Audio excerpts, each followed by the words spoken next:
Lo indeterminado sale de eso que vos decís, sí, que de la asfixia, frente por un lado al trabajo proyectual específico que yo desarrollo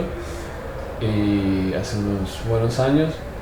y que cada vez que los proyectos van avanzando, es como que van teniendo muchos obstáculos, y dentro de esos tantos obstáculos siempre parece que hubiera un inminente desastre en la puerta, de las intervenciones de los otros, ¿no? Y lo indeterminado es como una especie de salida, de fuga, como vos decías, de hackearlo, a esa necesidad tan grande por el control, por el control total de un proyecto de arquitectura, o proyecto de la ciudad, o proyecto de un objeto, cualquier proyecto. Entonces la incertidumbre, el no saber algo, surge como intuitivamente, con algún grado de conciencia, porque hay lecturas que me estimulaban a eso sobre la ciudad, por ejemplo, como paño de fondo de la vida y no como algo protagonista. Entonces la ciudad no como objeto, sino como soporte. Eso en una escala mucho más grande.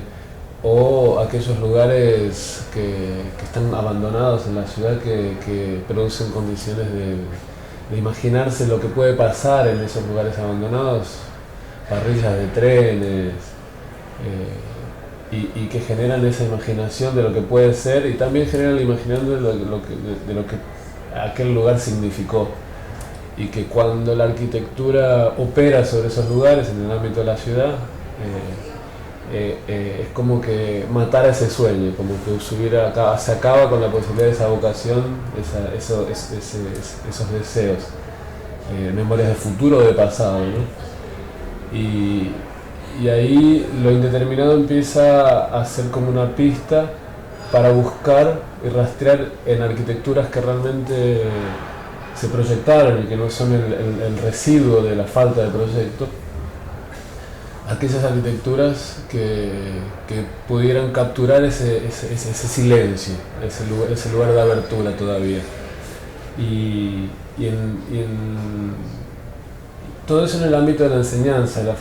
facultad y en la enseñanza del proyecto, ¿no? Sí, yo creo que ahí hay una pista muy interesante que yo se la descubrí a un catalán, que él describe la palabra indeterminación como trazo determinado,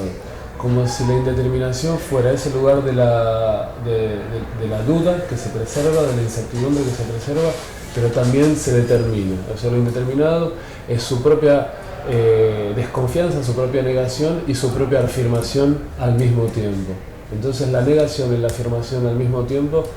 es una pista para eso de la enseñanza, porque la indeterminación, dicha solamente por la duda, puede generar un lugar de angustia de la desconfianza del hacer, que el hacer es afirmar. Y esa afirmación contenida en la propia negación es fundamental para imaginar soportes de esa libertad, de esa posibilidad de incertidumbre. Entonces en la enseñanza, esto dicho de esta manera es muy abstracto, y en la enseñanza de proyectos yo creo que es muy necesario buscar ejemplos todo el tiempo. Y los ejemplos creo que se pueden buscar en la arquitectura dicha culta, pero puede buscarse en cualquier tipo de proyecto dicho no culto. Entonces no creo que sea exclusivo de lo culto, de lo dicho culto, ¿no? De lo nombrado culto. Yo en particular empecé a buscarlo y lo identifiqué con mucha fuerza en el vacío por debajo del MASPI en San Pablo, el MASPI, el Museo de Arte de San Pablo, de Lina Bobardi, el vacío que se crea allí debajo, como un lugar donde no está definido lo que va a pasar. Y al no estar definido lo que va a pasar y tener la fuerza del centro de San Pablo, de la Avenida Paulista allí al lado, es un lugar donde podrían pasar muchas cosas, pero no todas. Y esas muchas cosas pueden ser manifestaciones de todo tipo, a favor de Bolsonaro, en contra de Bolsonaro, a favor de Lula, en contra de Lula. Yo te puedo asaltar, vos podés correr, una pareja puede enamorar y alguien puede pensar en sus cosas. Entonces hay una escala de de microintimidad a la máxima sociabilidad en un lugar de esos, donde coloca una relación de casi una demanda, un ejercicio de la libertad, como que uno no puede ser guiado, ahí uno tiene que guiarse. Y eso en una escala muy grande de la ciudad. Y entonces eso me servía en la facu para discutir esos lugares,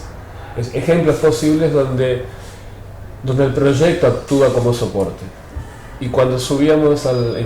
imaginariamente al espacio del MASPI, y el espacio del MASPI es organizado a partir de un dispositivo que son unos, lo llaman cabaleches de cristal, que son unos cubitos de hormigón con unos planos de vidrio donde las pinturas están colocadas en un salón gigantesco y donde ninguna pintura es más importante que otra. Entonces la retirada de la jerarquía en ese espacio también se transformaba en un ejemplo muy lindo, donde quien otorga jerarquía a la lectura de una pintura es el visitante, y no la institución. Entonces de vuelta es otra escala de la libertad, que ya es a partir de un dispositivo de pequeña escala, de diseño de pequeña escala, donde para hacerlo más rico todavía, el autor de la obra artística o la autora con nombre aparece en el lado opuesto a la pintura. Entonces el lugar del prestigio, de querer ir a buscar la obra de Picasso, bueno, es más difícil, no es que se elimina al autor, pero se lo pone en segundo plano, en la espalda. Entonces ahí también de vuelta hay otro dispositivo de pequeño gesto que genera una confianza mayor en el lector, y en el lector de una confianza consigo mismo, es decir, me intereso en hacer este recorrido porque me interesa, no porque voy al prestigio de la obra de tal. Sí, a mí me gusta mucho, en particular ahora estoy investigando eso y por eso me sirve la pregunta, que es el edificio del pabellón 3 de la Ciudad Universitaria de Buenos Aires, que es igual al edificio del pabellón 2 de la Ciudad Universitaria de Buenos Aires, que fue proyectado para cualquier curso universitario, no fue proyectado para uno específico,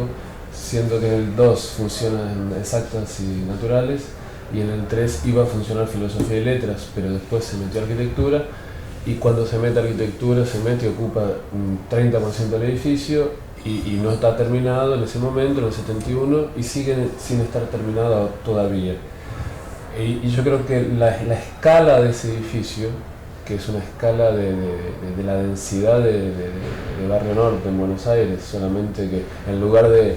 haber 50 edificios con cada uno sus ascensorcitos y sus escaleras, son 8 ascensores y 4 grandes escaleras para 5 o 6 pisos, que son en realidad terrenos tecnificados. Es como si fuera una infraestructura en altura,